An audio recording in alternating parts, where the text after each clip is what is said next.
आदाब, नमस्कार, अस्सलाम वालेकुम नाजरीन। पल पल न्यूज़ के न्यूज़ रूम से मैं हूं आपके साथ नदीम अकरम। ईद का त्यौहार करीब है और ईद के त्यौहार को लेकर के तमाम तरीके की एडवाइजरी लगातार जारी की गई और इसी एडवाइजरी के बीच उत्तर प्रदेश के सीएम योगी आदित्यनाथ जी ने भी ईद को लेकर के अपनी एडवाइजरी जारी कर दी और उनकी एडवाइजरी के बाद मुस्लिम धर्मगुरुओं की एडवाइजरी भी लगातार लोगों के सामने आ रही है और मुस्लिम समुदाय से किस तरीके की अपील की जा रही है, क्या कुछ खास तौर पर उत्तर प्रदेश के सीएम योगी आदित्यनाथ जी ने कहा है, पहले उनके उस बयान पर नजर डाल लीजिए। बकरीद के दिन कुर्बानी जहां होगी वह सार्वजनिक स्थल नहीं होगा, जो निर्धारित स्थल और पहले से चली आ रही वहीं पर होगा। हम सुनिश्चित करें कि यह स्थान कोई सड़क, कोई चौराहा या कोई ऐसा सार्वजनिक पार्क या कोई ऐसा स्थल न हो जहां को लेकर के अनावश्यक विवाद हो। और कुर्बानी के बाद जो भी वहां पर सॉलिड वेस्ट पड़ा हो उन सबको निस्तारण करने की भी व्यवस्था की जानी चाहिए, चाहे वह आयोजक करें, चाहे वह नगर निकाय या पंचायती राज विभाग से जुड़े हुए लोग करें। इस व्यवस्था को पहले से सुनिश्चित होना चाहिए कि कुर्बानी के तत्काल बाद उसकी सफाई की व्यवस्था भी हो जाए जिससे गंदगी न होने पाए। और वह जो सॉलिड वेस्ट आप डालेंगे वह एक ऐसी जगह रखना चाहिए जहां बस्ती से दूर हो, नहीं तो बहुत तेज बदबू करेगा। उसके बाद तमाम प्रकार की बीमारियां और अन्य संक्रामक बीमारियां वहां पर होने के खतरे होते हैं। इन चीजों को सुनिश्चित करेंगे। उसको पानी में बहाएंगे भी नहीं, ये भी सुनिश्चित करेंगे।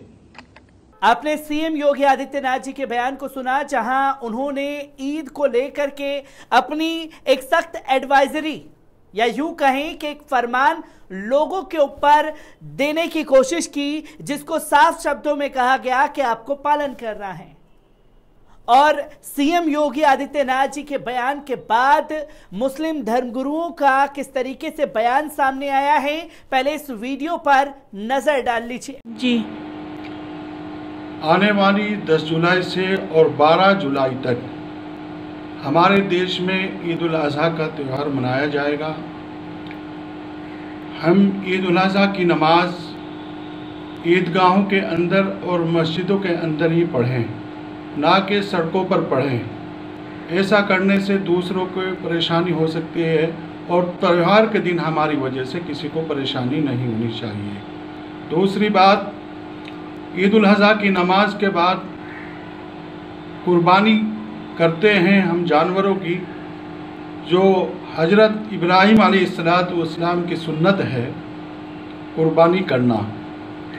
हमारे देश में कुछ जानवरों पर प्रतिबंध है और हमें प्रतिबंधित जानवरों की कुर्बानी नहीं करनी चाहिए। ये शरीयत के भी खिलाफ है और कानून के खिलाफ भी है।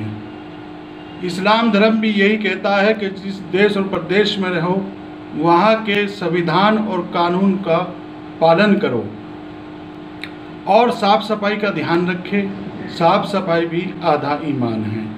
कुछ असामाजिक तत्वों कुर्बानी करते समय फ़ोटो और वीडियो बना करके सोशल मीडिया पर डाल देते हैं।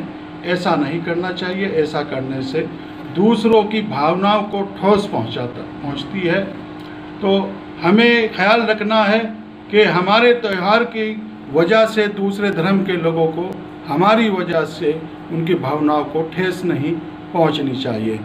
और मेरी सभी मुस्लिम संगठनों और मुस्लिम धर्म गुरुओं से अपील है कि वो आगे आए और जो प्रतिबंधित पशु हैं उनके लिए जो है लोगों को समझाए, बयान जारी करें और फतवा जारी करें कि प्रतिबंधित पशुओं का बिल्कुल भी कुर्बानी ना करें। ऐसा करना दंडनीय अपराध है और देश का माहौल खराब हो सकता है। तो हम सबको मिलकर जो है वो देश में शांति और भाईचारे को कायम रखना है और मिलजुल करके त्यौहार बनाना है। जय हिंद, जय भारत। तो दोस्तों, आपने मुस्लिम धर्मगुरु को सुना। इसी के साथ एक और मुस्लिम धर्मगुरु का बयान सामने आ रहा है, पहले उनके बयान पर भी नजर डाल लीजिए। 10 जुलाई से 12 जुलाई तक ईद उल अज़हा का त्यौहार मनाया जाएगा। हम सबको चाहिए कि ईद उल अज़हा की नमाज ईदगाहों के अंदर और मस्जिदों के अंदर ही पढ़ें, सड़कों पर ना पढ़ें। ऐसा करने से दूसरों को परेशानी होती है और ऐसी इबादत अल्लाह को पसंद नहीं है। दूसरी बात, ईद उल अज़हा के दिन हम लोग जानवरों की कुर्बानी करते हैं, जो हज़रत इब्राहीम अलैहिस्सलाम की सुन्नत है। हमारे देश में कुछ जानवरों पर प्रतिबंध है उनका कुर्बानी करना, तो हमें चाहिए कि प्रतिबंधित जानवरों की हम बिल्कुल भी कुर्बानी ना करें, क्योंकि ये शरीयत और कानून दोनों के खिलाफ है। इस्लाम धर्म भी यही कहता है कि जिस देश और प्रदेश में हम रहें वहाँ के संविधान और कानून का पालन करें, और कुर्बानी करते समय साफ़ सफाई का ध्यान रखें। साफ़ सफाई भी आधा ईमान है, और किसी भी तरह की कुर्बानी करते समय वीडियो या फ़ोटो बनाकर सोशल मीडिया पर ना डालें। ऐसा करने से दूसरों के धर्मों के मानने वालों को ठेस पहुंचेगी। तो हम सबको ख्याल करना है कि प्रतिबंधित जानवरों को बिल्कुल भी कुर्बानी नहीं करनी है, क्योंकि ऐसा करने से देश का माहौल ख़राब हो सकता है, दूसरे धर्म के मानने वालों की भावनाओं को ठेस पहुंचेगी और शांति भंग होने का भी खतरा है। और बाद में जो अवशेष जानवरों के होंगे उनको आबादी से बाहर गहरे खड्डे खोद करके उसमें दफना दें। और सभी मुस्लिम संगठनों और मुस्लिम धर्मगुरुओं से मेरी अपील है कि वो आगे आए और प्रतिबंधित पशु जानवर जितने भी हैं हमारे देश में जिनको मना फरमाया गया है, वो आकर के लोगों को समझाएं, बयान जारी करें, फतवा जारी करें कि प्रतिबंधित जानवरों की कतई भी कुर्बानी ना करें। जय हिंद, जय Bharat. All India Muslim personal law board ने एक बार उनके बयान पर भी नजर डालते हैं। 10 जुलाई के दिन पूरे मुल्क में ईद उल अजहा का त्योहार मनाया जाएगा। ऐसे में all India Muslim personal law board ने मुसलमानों से अपील की है कि बोर्ड के महासचिव हजरत मौलाना खालिद सैफुल्लाह रहमानी का कहना है कि ईद उल अजहा मुसलमानों का एक अहम त्योहार है। ये त्योहार हमें दो पैगंबर हजरत इब्राहिम और हजरत इस्माइल की याद दिलाता है।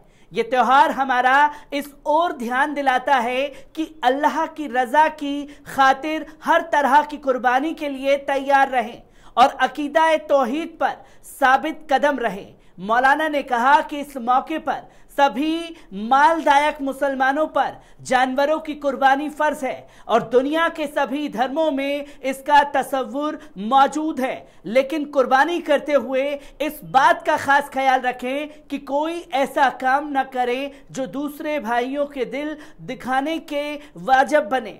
मौलाना खालिद सैफुल्लाह ने कहा कि शांति को कायम रखना हमारी जिम्मेदारी है और जानवरों की ऐसी चीजें बाहर ना फेंकें जिससे बदबू फैले और गंदगी हो। ये काम शरीयत के खिलाफ है। मौलाना रहमानी ने कहा कि सेहत की हिफाजत और समाज को बीमारियों से बचाना हमारी जिम्मेदारी है, इसलिए सरकार की गाइडलाइंस का पालन करें और गंदगी सरकार की तय की गई जगह पर फेंके। सफाई और भाईचारे को बरकरार रखें। आपको बता दें कि दुनिया के अलग अलग हिस्सों में 10 जुलाई को ईद उल अजहा का त्योहार मनाया जाएगा, जिसको लेकर सभी मुस्लिम रहनुमा लोगों से साफ सफाई और भाईचारा बनाए रखने की अपील कर रहे हैं। इसके अलावा उलेमा इस बात पर खास तौर पर ध्यान दे रहे हैं कि जानवर के हिस्सों को बाहर ना फेंका जाए, जिससे गंदगी और बदबू हो और दूसरे लोगों को परेशानी का सामना ना करना पड़े। मुस्लिम राष्ट्रीय मंच के जिला संयोजक राव मुस्लिम अली ने कहा कि आने वाली 10 जुलाई से 12 जुलाई तक ईद उल अजहा का त्योहार मनाया जाएगा। ईद उल अजहा की नमाज ईदगाहों और मस्जिदों के अंदर ही पढ़ें, सड़कों पर बिल्कुल ना पढ़ें ताकि किसी को परेशानी ना हो। इन दिनों में मुस्लिम समुदाय के लोग जानवरों की कुर्बानी करते हैं। कुर्बानी करना हजरत इब्राहिम अलैहिस्सलाम की सुन्नत है, जो हमारे नबी से हम तक पहुंची है। हमारे भारत देश में कुछ जानवरों की कुर्बानी करना प्रतिबंधित है। भारत में रहने वाले मुसलमानों को प्रतिबंधित जानवरों की कुर्बानी बिल्कुल भी नहीं करनी चाहिए। प्रतिबंधित जानवरों की कुर्बानी करना कानून और शरीयत दोनों के खिलाफ है। हमें दूसरे धर्मों के लोगों की भावनाओं का ख्याल रखना चाहिए। हमारे त्योहार के दिन हमारे गलत कार्य करने से दूसरे धर्मों की भावनाओं के लोगों को ठेस ना पहुंचे और देश और प्रदेश में अमन, चैन और भाईचारा बनाए रखें। विवादित स्थल पर कुर्बानी ना करें। कुर्बानी के बाद जानवरों के अवशेषों को आबादी से बाहर गहरे गड्ढे खोदकर जमीन में दफना कर दें, ताकि बदबू और बीमारी ना फैले। साफ सफाई का ध्यान रखें। सफाई की आधा ईमान है। साथ ही राव मुशर्रफ ने सभी मुस्लिम संगठनों को और मुस्लिम धर्मगुरुओं से अपील की है कि जिन जानवरों की कुर्बानी करना हमारे देश में प्रतिबंधित है, इस संबंध में फतवा और बयान जारी करें और मुसलमानों को समझाएं कि कुर्बानी करते समय वीडियो ना बनाएं। कुछ असामाजिक तत्वों फोटो वीडियो बनाकर सोशल मीडिया पर डाल देते हैं, ऐसे हरगिज़ ना करें। ऐसा करने से दूसरों भावनाओं को ठेस पहुंचाने के साथ शांति भंग होती है, जिसमें तमाम उलेमाओं की प्रतिक्रिया अब सामने आने लगी है। ईद उल अजहा के मौके पर किस तरीके से इसका असर होगा, ये भी देखने वाली बात होगी। ईद से जुड़ी हर एक अपडेट आप लोगों के साथ साझा करता रहूंगा। दीजिए इजाजत, शुक्रिया।